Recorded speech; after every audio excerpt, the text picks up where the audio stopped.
Bienvenue dans l'émission littéraire de Public Sénat. Je suis ravie de vous retrouver pour un nouveau numéro de notre émission Au bonheur des livres. Vous le savez, chaque semaine, nous tentons de vous donner envie tout simplement de lire des livres et aussi de découvrir ou de mieux connaître leurs auteurs. Alors, puisque cette rentrée littéraire est placée souvent, la plupart du temps, sous le signe de la famille, des origines, voici deux très bons livres de ce mois de septembre sur ce thème et deux bons auteurs que nous avons beaucoup aimés, que nous sommes ravis d'accueillir. Et ils parlent tous deux de leur mère. C'est d'abord Justine Lévy, qui signe Drôle de peine chez Stock. Bonsoir Justine Lévy, bonsoir. Merci beaucoup d'être avec nous. Et Régis Geoffrey, j'allais dire toujours malin, qui ne va pas chercher midi à 14h et qui publie tout simplement Maman aux éditions Récamier. Alors Régis Geoffrey, vous aviez écrit Papa, ça c'était en 2020, sur votre père Alfred qui avait été emmené par la Gestapo un certain jour de la guerre. Et cette fois, vous explorez donc le lien maternel avec Madeleine, morte à 106 ans en 2020. Une mère qu'on découvre dévorante, peut-être manipulatrice, mais que vous n'avez jamais cessé d'aimer, malgré, vous allez nous le dire, bien sûr, quelques mensonges. C'est tendre, grave, parfois dramatique, mais aussi plein d'humour. Un livre qui fait partie, je le précise, de la sélection du Renaudot Essai 2025, Régis Geoffrey. On en est ravis pour vous. Justine Lévy, donc vous aviez écrit plusieurs livres autobiographiques et vous avez déjà écrit sur votre mère dans le passé. Il y a eu Le Rendez-vous en 1995, Mauvaise fille aussi, qui avait été très remarqué, très beau livre en 2009. Et voici donc Drôle de peine. Vous y faites un portrait complet de cette mère. Elle s'appelle Isabelle d'Outreluigne. Elle est née en 1949 et morte en 2004. Vous aviez raconté sa maladie, son cancer, alors que vous étiez vous-même enceinte, dans Mauvaise fille. Alors pourquoi aujourd'hui avoir voulu nous donner un portrait encore plus précis, plus exhaustif de cette mère? Tu peux bien ne pas me regarder. Je suis désolée. Mais il peut vous regarder. Il peut intervenir, surtout. Oui. N'hésitez pas. Et pourquoi revenir sur ma mère? Parce que j'ai essayé de passer à autre chose. J'ai essayé d'écrire sur autre chose. J'avais écrit sur la maman d'Antonin Artaud, c'était mon précédent livre. Et puis d'abord, il n'a pas marché, j'étais vexée comme un pou. Et puis ensuite, je me suis rendu compte que de toute façon, je parlais quand même de ma mère. On n'était pas loin de la folie, oui, pas loin de tout ça. Pas loin de la folie. J'ai plusieurs obsessions, les mères, la folie, le deuil, le chagrin. Et en fait, j'ai pas tellement besoin d'aller chercher ailleurs parce que j'ai réellement tout près de moi cette personne, ce personnage de ma mère qui est extraordinaire. Ouais, qui est une sacrée. Alors, on découvre que cette femme, Isabelle d'Outrelugne, qui a été donc la compagne de votre père, Bernard-Henri Lévy, était très belle, blonde, mannequin. Mais on va bien sûr parler de son caractère, mais qu'il semble qu'elle ait préféré sa liberté, à cette époque-là, à, disons, l'éducation de sa fille. Est-ce qu'on ne se trompe pas en disant ça? On ne se trompe pas, c'était une passionnée de la liberté, elle pensait qu'elle allait révolutionner le monde, la société, les sentiments, la manière d'aimer, la manière de vivre. Et je pense qu'elle pensait qu'on élevait les chiens, qu'on éduquait les chiens, mais qu'on n'élevait pas et on n'éduquait pas les enfants. Voilà. Que ça se faisait pas et que politiquement, c'était petit bourgeois et dégueulasse de penser qu'on pouvait élever des enfants. Donc je n'ai pas été élevée comme ça. Et en même temps, elle improvisait tout le temps cette espèce de non-éducation-là. Donc c'était assez déroutant pour la petite fille que j'étais à l'époque. Qui était laissée parfois livrer à elle-même. Et vous précisez quand même, et on fait peut-être une parenthèse qu'on va refermer assez vite, mais c'est vrai qu'avec Régis Geoffrey, on le remarquait avant cette émission, que le père est un peu à la rescousse et que vous en faites un portrait de ce père, pas comme un sauveur, mais comme quelqu'un qui assure quelque chose. Oui. Si, un sauveur, parce que je sais qu'il ne savait pas dans quelles conditions je vivais jusqu'à 4 ans, je dirais. Et puis quand il a compris, il m'a tout de suite reprise avec lui et j'ai changé complètement de vie. Donc, et puis sauveur aussi par rapport à ma mère, parce que jusqu'au bout, quand elle a eu une vie très très compliquée et elle a eu une vie assez ruinée dans tous les sens du terme, mais à chaque fois qu'elle avait besoin de lui, il était là. Il était là, c'était la seule personne jusqu'au bout qui était là. Alors on découvre donc cette Isabelle, elle est fantasque, elle est prise de liberté, mais elle vit aussi beaucoup dans l'excès, dans les addictions. Il y a la drogue, l'alcool, des amours très libres, une femme avec qui elle partage ses nuits, qui s'appelle Violaine. Est-ce qu'à ce moment-là, vous aviez le sentiment que qu'elle avait, j'allais dire, qu'elle vous faisait du mal, ou est-ce que vous lui en vouliez d'avoir cette attitude-là, d'être... Non, non, certainement pas. Mais simplement, maintenant, c'est quelque chose, et c'est formidable, de tout à fait normal et de tout à fait banal. Cette espèce le fait d'être élevé par deux mamans ou deux papas. Oui, mais à l'époque, c'était un non-dit absolu de la société. C'était un non-pensé même de la société. Et moi, toute petite, à 3 ans, 4 ans, j'étais dépositaire comme ça d'une sorte de secret social. Et je ne savais pas trop quoi en faire, y compris à l'école. Donc ça, c'était troublant. Et puis, j'avais une espèce de lucidité d'enfant. Normalement, on s'en rend compte plus tard, mais je me rendais compte assez tôt que ma mère aurait pu faire autre chose, qu'elle aurait pu être une mère comme les autres, par exemple, mais qu'elle avait décidé de ne pas l'être, qu'elle aurait pu avoir une vie grandiose. C'est marrant, comme j'avais le sentiment de ça très tôt, qu'elle aurait pu avoir une autre vie et qu'elle a choisi de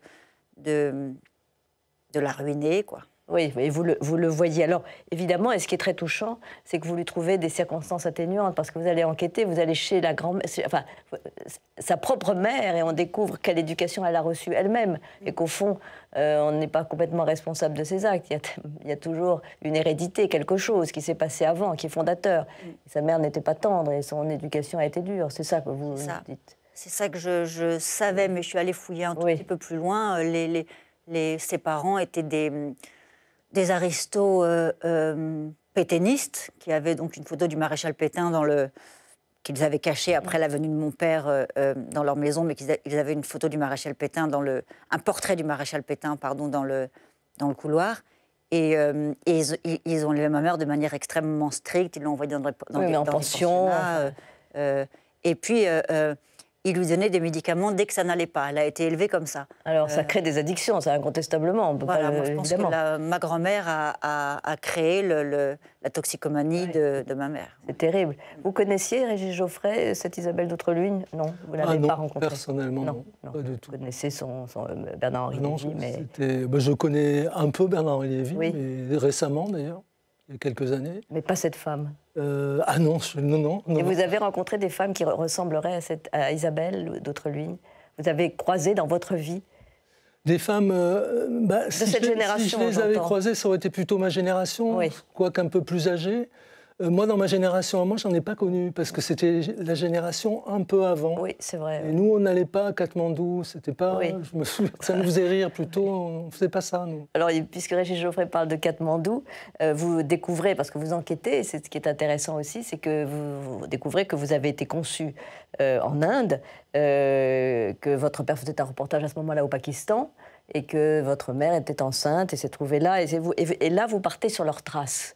Oui, là, vous faites ce voyage. C'est très déstabilisant de partir sur les traces de ses parents, d'essayer de retourner dans leurs pas. Et mon père ils étaient tous les deux très très jeunes, ils étaient tout le temps au bord de se séparer, ils se séparaient d'ailleurs tout le temps. Et puis finalement, ma mère est tombée enceinte de moi, mais c'est très étrange de retourner à l'origine de sa propre origine. C'est troublant, je ne sais pas si j'ai bien fait, d'ailleurs. Mais enfin, voilà, je suis allée là-bas, c'était mon voyage de noces avec mon mari, et c'était finalement... pas très ni noces, ni festif, ni quoi que ce soit. C'était un pèlerinage, une sorte de pèlerinage. Oui, vous avez raison de vous interroger, parce que, je ne sais pas si vous avez bien fait, parce que ça paraît douloureux quand même, ce voyage. Oui, il paraît chaotique en tout cas. Vous êtes reprise d'angoisse, de phobie, de peur, qui est peut-être sont peut-être au fond de vous-même. Mais là, c'est très émouvant de sentir cette jeune femme que vous êtes un peu perdue là-bas. Totalement perdue, obsédée par ma mère. Et puis... voilà, elle était là en permanence, elle était là tout le temps. Et d'ailleurs, c'est une question que je me pose. Est-ce que finalement, le fait de refouler les choses, est-ce que ça fait du bien ou du mal? Je ne suis pas sûre que ça fasse du mal. Peut-être qu'il faut, faut pas déterrer les fantômes. Ah oui, ça c'est une question, ce qu'a dû se poser Régis Geoffrey, puisqu'elle a crié sur son père et sur sa mère. Donc on a déterré les fantômes aussi. Oui, mais moi, c'est les fantômes qui se sont déterrés tout ça. Parce que j'ai écrit sur mon père, parce que je parce que vous trouvez une vidéo, Et j'ai écrit sur ma mère quand elle est morte, en effet. J'ai tenu une sorte de petit journal, comme ça m'arrive parfois. Je me suis trouvé avec un gros cahier. Et donc je me suis dit, qu'est-ce que j'en fais? Je vais peut-être le publier. Et puis je me suis aperçu que ce n'était pas un livre. Oui. Ça a été un peu la rampe, le lancement du livre. Alors c'est devenu après, évidemment... disons que le livre, il y a eu... Je crois en fait qu'il y a vraiment eu un livre parce que j'ai découvert certaines choses après sa mort. C'est toujours des découvertes. Au départ, moi, voilà, la même chose que sur pour mes Justine. parents, sur moi-même, sur mon intimité, sur ma famille, c'est quelque chose que j'ai toujours refusé. Voilà. Et donc, j'outrepasse complètement les bords. Totalement, là, bien sûr. Là, c'est terminé. Là. Alors, pour Justine Lévy, il y a aussi la question de la grossesse de cette mère, et dont vous vous demandez si elle n'a pas été, s'est pas déroulée en ayant une addiction à l'opium assez forte à ce moment-là, qui pourrait avoir des conséquences, d'ailleurs. C'est vrai, ouais. La question se posait, puisque j'ai retrouvé donc son ancienne maîtresse, j'ai retrouvé sa trace, et je me suis dit que j'allais aller lui poser toutes les questions dont celle-là. D'ailleurs, finalement, je me suis débinée et j'ai retrouvé sa trace, mais je ne suis pas allée la voir. Il y a il y a quand même une ambiguïté par rapport à tout ça. Est-ce qu'on veut savoir ou pas savoir? Bon, mais il y a quelque chose en revanche que j'ai appris. Ça c'est vrai, c'est que et ça, on se pose toujours la question. Je pense que personne ne sait vraiment répondre. Est-ce que j'ai été une enfant désirée ou pas? Et j'ai compris que malgré tout, oui, j'ai été une enfant désirée. Je ne suis pas juste un accident comme ça, post-68. C'est fondamental de découvrir ça. C'est assez, c'est un beau. bien que m'a fait cette recherche, et cette chasse au trésor, ce trésor-là. Je crois même qu'il faudrait se dire que, je crois que Françoise Dolto l'avait dit, c'est religieux d'ailleurs, qu'on a demandé à naître. Moi, je crois beaucoup à cette chose. On a demandé à naître. Ah oui, ou alors mais on vous a demandé pour vous. Enfin, non, mais c'est philosophique, si vous voulez. Oui. Mais, il y a eu une volonté. Voilà, on dit qu'on a voulu vivre. Non, Justine n'est pas demandé du tout, moi. Mais je sais, mais c'est juste une attitude. Je suis ravie, mais... C'est une pause. C'est une pause. Alors, à signaler, on disait là, le père est présent et comme à la rescousse. Il y a aussi votre compagnon, Justine Lévy, vous l'appelez Pablo dans le livre, et franchement, il vous porte aussi. Il faut aussi le dire. Il accepte ces moments de dépression, ces moments sombres qui vous oppressent. Et puis c'est vrai que s'il n'avait tenu qu'à moi, si ça n'avait tenu qu'à moi, je ne pense pas que j'aurais été heureuse. Je pense que j'avais fait une sorte de pacte obscur avec ma mère, de ne pas être plus heureuse qu'elle, de ne pas la surclasser, comme dans les avions. Et si ça n'avait tenu qu'à moi, j'aurais pas été plus heureuse qu'elle. Et je pense que si je n'avais pas rencontré celui que j'appelle Pablo, lui m'a permis, d'avoir une vie magnifique, je pense, des moments magnifiques et d'avoir des enfants merveilleux, etc. Et donc, finalement, je suis plus heureuse qu'elle. De casser la chaîne. Oui. Alors, Régis Geoffrey, vous êtes écrivain, j'allais dire, de la folie, de la cruauté familiale, des textes courts, bien sûr, puisque on a lu vos micro-fictions, à plusieurs reprises d'ailleurs. Elles ont eu le prix Goncourt de la Nouvelle en 2018. Vous aviez eu aussi le prix féminin pour Asile de fou en 2005. Dans Maman, vous revenez donc sur la mort de Madeleine à 106 ans en 2020. Alors, vous disiez que l'un de vos buts d'écrivain, c'était de ne pas parler de votre mère. Alors, pourquoi en parler aujourd'hui? Alors, vous avez déjà expliqué parce que vous avez découvert des traces ou vous avez un peu enquêté, mais... Je me suis aperçu, après avoir écrit ce livre, qu'en fait, j'avais pour but de ne pas écrire sur ma mère. Parce que les romanciers, quand même, racontent leur vie. Moi, j'avais une vie que j'aurais pu raconter, parce que finalement, mon père était handicapé, il était sourd. C'était une vie quand même particulière, j'aurais pu en parler. Je n'ai jamais parlé, et c'est donc la première fois que je parle vraiment de ma mère. Et là, c'est une sorte de traversée. Alors, ce n'est pas la traversée des apparences, mais presque. C'est une sorte d'initiation à ma mère telle qu'elle a été, telle que je l'ai découverte, et peut-être que je découvrirai à nouveau d'autres choses. C'est-à-dire une personne qui, en fait, avait un versant négatif, mais négatif envers moi. C'est ça qui était... Et comment le découvrez-vous? Et il y a des révélations qui vous sont faites. Elle vous aurait trahi dès le début, c'est ce que vous écrivez. Qu'est-ce qui s'est passé, Régis Geoffrey? Alors, je ne le dis pas dans le livre. Pas explicitement. Tout de suite, voilà. Je joue Netflix, séries, etc. Mais là, comme c'est vous, je vais le dire. Oui, vous lui reprochez des mensonges, quand même. Ma mère, qui au moins était quand même un peu folle, m'a toujours dit, dès l'âge de 7 ans... Donc il y a quand même un point commun avec la mère de Justine, un tout petit peu. Ah, peut-être. Et m'a toujours dit, à maintes reprises, qu'une princesse était née le même jour que moi, née d'un peu de tout le monde, hein, ah, oui. et qu'il y avait eu un horoscope par le mage de la cour, il n'y a plus de mage de la cour depuis... et qu'on avait dit dans cet horoscope que les gens nés à midi étaient très fiers que je sois né à midi parce que les cloches avaient sonné, mais c'était parce que c'était midi, quoi. Oui. C'était dimanche midi. Et auraient un destin hors série et seraient malheureux en amour. Alors il y a quand même une folie totale de dire ça à son fils, même si c'est la vérité. Et simplement, après sa mort, j'ai retrouvé cet horoscope. Parce que vous ne vous l'aviez pas dit en face, vous l'avez retrouvé après. Non, elle m'a dit ce que je vous le dis, elle me le disait dans mon enfance. Ah oui. Tous les 4 matins, je l'ai entendu 10 000 fois, que dans mon horoscope, on avait dit que j'aurais un destin hors série et que je serais malheureux en amour. Oui. Et simplement, après sa mort, j'ai découvert l'horoscope, il y avait très peu de documents, il n'y avait presque rien, et on disait que ces gens-là auraient un destin hors ligne, c'est un peu pareil, mais auraient une vie sentimentale heureuse. Donc c'est là où il y a quand même une trahison fondamentale. C'est un peu comme un oracle de Delphes, quoi. Tu tueras ton père et tu épouseras ta mère, quoi. C'est pas ça, mais tu seras malheureux en amour. Et ça a sûrement transformé ma vie, parce qu'il n'y a pas que l'amour, c'est une sorte de confiance en soi qu'on n'aura jamais. Ah bah c'est fondamental. Si vous en souvenez aussi bien, si c'était si répétitif, c'était quelque chose quand même. On se demande pourquoi. Vous avez compris pourquoi elle vous disait ça? Non, mais vous n'avez pas compris. Peut-être qu'elle aurait une explication, mais il n'y en a pas. Il n'y en a pas, il n'y a qu'une explication négative. Et donc c'est pour ça que je me suis aperçu que si je la perdais, je perdais mon enfance, oui. Et je me perdais moi-même. Et donc je la sauve, parce que j'en ai besoin. Donc finalement, elle m'a aimé en quantité, de façon énorme. Oui, parce que c'est ce que vous dites, c'était une mer immense, c'était une mer envahissante. J'étais enfant unique. Vous étiez enfant, il y avait des photos de vous petit partout dans l'appartement de Marseille. Et ça, c'est un souvenir tout de même qui l'emporte finalement sur tout le reste. C'est surtout, j'essaie de sauver l'enfance, me dire que j'ai eu une enfance lumineuse, heureuse. Et ça m'est indispensable parce que je me suis aperçu que si mon enfance s'en allait, c'était moi qui m'en allais aussi. Et là, je me suis dit, tiens, en venant à l'émission, je me suis dit, ma mère, voilà, j'en ai fait ce que je sais faire, c'est-à-dire j'en ai fait un roman. C'est-à-dire, pour moi, une œuvre d'art, parce qu'un roman, c'est comme une chanson, c'est comme un poème, un tableau, c'est une œuvre d'art.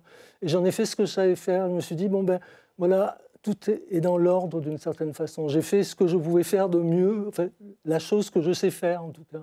Mais vous vous reprochez aussi de ne pas vraiment lui avoir parlé ou de ne pas avoir été très tendre avec elle à ce moment-là. Vous dites oui, j'ai eu une enfance lumineuse, enfin je me persuade que j'ai eu une enfance heureuse, mais est-ce que je le lui ai dit? Mais ça c'est plus tard, c'est les dernières années, parce que l'humeur des gens ne va pas forcément s'améliorant avec la grande vieillesse, surtout quand on a une lucidité au couteau. Oui. Elle avait même prévu l'élection du président Macron avant tout le monde. C'est-à-dire qu'elle regardait les chaînes d'infos. Elle aimait les horoscopes, elle aimait les voyantes, elle aimait... Qu'elle était... donc voilà, on avait des rapports de mère à fils... qui était fort dans les deux sens du terme. Oui, parce que c'est un livre, je le disais, il y a beaucoup d'humour, il y a de l'ironie, du drame aussi, mais il y a de la tendresse dans ce livre, on ne peut pas le nier. Avec les mères, souvent, les fils. Oui, sans doute. C'est des choses qui arrivent, mais j'essaie de retrouver cette tendresse aujourd'hui. Voilà. Même si ça ne sert à rien, moi je crois que c'est très utile, parce que finalement, je crois que j'ai fait mon devoir dans ce livre. Je n'ai pas l'impression de l'avoir accablé. Je pense que j'ai fait mon devoir de fils. Et mon regret, ce serait qu'elle ne peut pas le lire, évidemment. Mais je me disais que si jamais elle le lisait, on pourrait peut-être enfin parler sur des bases. On aurait oublié et on parlerait, mais bon. C'est déjà écrit, c'est noir sur blanc. Vous concluez d'ailleurs, il vaut mieux aimer qu'être aimé. C'est plus... Non, peut-être que je le dis parce que je dis beaucoup de choses. C'est un peu une marée à certains moments. C'est un peu ça confine un peu à certains moments au lyrisme. Il vaut mieux être aimé. Non, mais il y a au niveau de la force intérieure, aimer, c'est quelque chose de très très fort. Ça demande un effort d'aimer. Voilà. Se laisser aimer, non, mais aimer, c'est un peu contre-intuitif. On sent que c'est bien sûr qu'il y a parce qu'on n'aime que des gens imparfaits, mais en étant soi-même imparfait. Voilà, simplement, on juge les imperfections des autres pire que les siennes. Quoique je ne me vois pas dire ça à mes enfants, à dire qu'ils auraient une vie, leur dire qu'ils auraient une vie sentimentale malheureuse. Jamais que vous leur diriez ça, mais est-ce que vous êtes d'accord, Justine Lévy? Est-ce que aimer est plus facile qu'être aimé? Ou est-ce que, en tout cas, ça difficile. Disons qu'il vaut mieux aimer, ça c'est plus difficile. Pas, mais on peut pas être heureux si on n'aime pas. Oui. En tout cas, si on cherche, si Oui. c'est ce vers quoi on tend, oui, il vaut mieux aimer. Sinon, la vie, c'est du chagrin en barre. Il faut aimer. Et parfois, c'est difficile de recevoir l'amour, de toute façon. Enfin, c'est pas d'ailleurs plus facile que d'aimer, mais c'est... Sauf si on a été habitué très tôt. Mais ce qui est le cas, peut-être, Oui. vous avez été aimé. Oui, j'ai été aimé. Oui, Oui, c'est ce qu'on ressent. Mais après, ce qui ressort du on peut livre. se poser la question sur la qualité, entre guillemets, de l'amour. Parce que S'il est ce trop horoscope, envahissant, oui. je dirais que je ne suis pas à l'abri de découvrir d'autres choses. Parce Ça. que j'ai découvert aussi qu'elle mentait à propos... Il y avait un neveu. Oui, qu'elle disait que sa propre sœur avait abandonné son fils à l'âge Parce de 14 ans parce qu'il était homosexuel Oui. et qu'elle l'avait élevé. Oui. Alors qu'il est parti de chez ses parents à 27 ans. Oui. Donc, Donc oui, elle et s'arrangeait ses parents avec n'ont la jamais vérité. été fâchés finalement. avec lui pour cette raison-là. Donc, voilà, donc c'est quand même quelqu'un de particulier. C'est-à-dire que c'est vraiment un sauvetage. Il faut quand même tendre la main à la sauver. Et je me dis, ben, moi, elle m'a tendu la main du néant, finalement. Elle m'a sorti du néant. Et moi, vous lui tendez la j'essaie main. Vous savez, il faut essayer de mettre les choses en ordre, de s'arranger avec, j'allais dire, avec ses morts. Bah, vous lui tendez la main pour exister vous-même, enfin, parce que sinon, c'est ce que vous dites. Ah, à mais ce on moment-là, est vous toujours dans disparaissez. l'égoïsme le plus total, Bien sûr. malheureusement. Ça, Oui. Et Justine c'est Lévy, d'ailleurs, il y a de la tendresse, je disais, dans le livre de Régis Geoffrey, mais il y en a aussi dans le vôtre, évidemment, Oui. bien sûr. J'ai passé l'âge de la colère, je crois. Oui. J'étais plus en colère quand j'ai commencé à écrire sur ma mère, et puis maintenant je la comprends. Je la comprends mieux. Et puis surtout, en fait, c'est horrible de dire ça, mais quand elle est devenue très malade, à la fin de sa vie, on s'est beaucoup Oui, rapprochés. c'est ce que vous écriviez d'ailleurs. Ouais, j'écris que ça lui a sauvé la vie, mais de tomber malade, parce qu'elle a arrêté de se droguer, elle a arrêté de se vouloir du mal, elle a arrêté de s'en faire du mal, elle a commencé à être gentille avec elle. Mais nous aussi, on s'est retrouvés, elle vivait chez moi, et donc on s'est enfin parlé, on s'est enfin dit les choses. Donc bien sûr, moi aussi, j'aurais aimé qu'elle lise ce livre-là. Enfin, j'aurais aimé qu'elle vive tout court, et voilà. Mais je ne suis pas en colère. Oui. Et même, il y a une forme de pardon. Enfin, même si... J'ai pas grand-chose à pardonner, parce que oui. C'est vrai que j'ai pas été une enfant, et ça, mais j'en veux plus à l'époque qu'à ma mère. Et puis surtout, il m'a fallu du temps, mais je deviens un peu enfant maintenant. J'accède à une forme de légèreté maintenant, enfin. Et bon, tout ça, je lui dois, d'une certaine manière. Évidemment. Et comme on disait tout à l'heure aussi, d'avoir eu la force de casser cette chaîne du malheur, entre guillemets, c'est assez formidable aussi. Cette chaîne de l'autodestruction. Oui, plutôt de l'autodestruction. Voilà. Oui. Ou peut-être d'une forme de folie ou d'addiction, évidemment. C'est vrai que ça c'est quelque chose qui... Il n'y a rien qui me fasse plus peur que la folie. Oui. La folie mentale. Est-ce que chacun, vous avez interrogé votre famille avant, ou après sur ce que vous aviez écrit sur ces personnages féminins? Je ne sais pas, moi, vos enfants, Régis Geoffrey, ou sur le regard qu'ils auraient pu avoir sur leur grand-mère. Mes enfants, oui, mais oui, il n'y a pas un regard... oui, ils avaient de très bons rapports avec Ils n'ont pas été ni choqués, non, ni... a priori, non. Mon fils l'a lu, m'en a parlé, il n'avait pas l'air d'avoir été choqué. Voilà. Oui, et pour vous, Justine, Bernard-Henri Lévy, par exemple, est-ce qu'il avait le même regard ou est-ce qu'il a compris? Il ne m'a pas dit. Oui. Il ne m'a pas dit quel regard il avait. Et quant à mes enfants, je pense que ça ne les intéresse pas du tout. Et ils ne lisent pas mes livres. Et c'est tant mieux comme ça. Mais ils vont peut-être les lire. J'espère pas. Ça, on ne sait pas, mais oui. En tout cas, est-ce qu'on peut considérer que pour vous deux, cette recherche du passé, peut-être ces découvertes d'ailleurs, et puis ces enquêtes qu'on mène, vous ont conduit à vous sentir mieux, ou à peut-être un peu apaisé, ou vous le disiez, vous êtes content d'avoir fait ça finalement, Régis? Oui, mais il y a une sorte de... Oui, ça a été utile, alors que c'était pas du tout, je crois pas du tout au livre utile, et pourtant là, ça m'a été utile. Votre père, c'était pareil. Et surtout, la mort de ma mère, la naissance de ma petite fille est arrivée 4 ans plus tard. Oui. Malgré tout, elles sont liées parce que dans ma petite fille, je dis que ma mère est dedans. Si vous voulez. Alors, je dis que, voilà, elle est là, c'est son arrière-grand-mère, elle fait partie de ses gènes, elle fait partie d'elle. Et est-ce que je pouvais lui donner une grand-mère que son grand-père n'aurait pas aimée? C'est pas possible. Ah oui. C'est très lié aux deux, c'est pour ça que ça se termine par quelque chose sur elle, que je cite le prénom. Oui.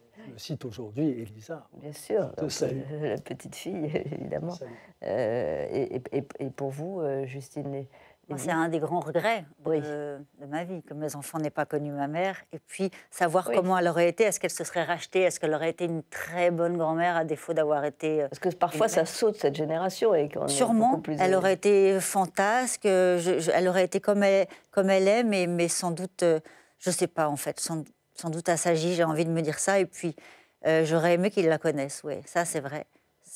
Bon, j'aurais aimé qu'elle soit là. C'est surtout ça. Et puis, vous avez compris que vous aviez été sûrement désiré. Et c'était déjà formidable et important.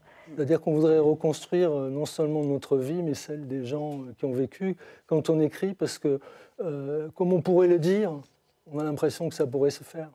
Moi, j'aurais voulu la sauver, je crois, surtout. Et je pense que j'aurais pu la sauver et que je ne l'ai pas fait. Ça, c'est une des grandes culpabilités de ma vie, un des grands regrets de ma vie, de ne pas l'avoir sauvée. Moi, après avoir lu le livre, c'est pas me regarde pas, mais à la lecture du livre, je pense pas.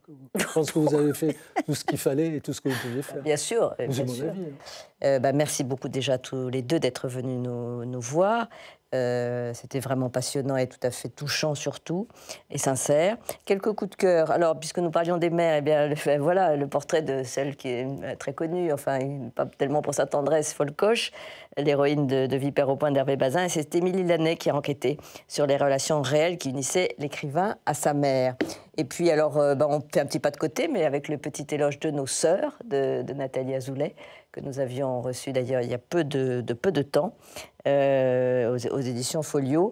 Et puis pour ma part, juste je signale, mais ça me paraît même pas un coup de cœur, c'est un peu une évidence, le livre de Robert Badinter, ce sont les derniers entretiens qu'il a accordés, c'est très simple, ça s'appelle Vivre, parce que toutes les épreuves qu'il a subies, que sa famille a subies, son père déporté, sa grand-mère morte pendant la guerre, cette souffrance fait qu'il faut quand même continuer à vivre, et il le dit avec beaucoup de pudeur, enfin comme il a toujours aussi mené ses combats et exprimer ses idées. Merci beaucoup. Justine Lévy, ça s'appelle Drôle de peine chez Stock, et Régis Geoffrey, ça s'appelle Maman. Voilà, aux éditions Récamier. Et on croise les doigts pour vous, Régis Geoffrey. Vous en fichez des prix? Non, pas du tout. Comme dit la chanson, Everybody wants a box of chocolates. Je l'ai très mal prononcé, c'est une chanson de Leonard Cohen. On adore. Une boîte de chocolat. Alors voilà, c'est la fin de cette émission. Merci beaucoup de l'avoir suivi. On se retrouve très vite pour Au bonheur des livres. À vite.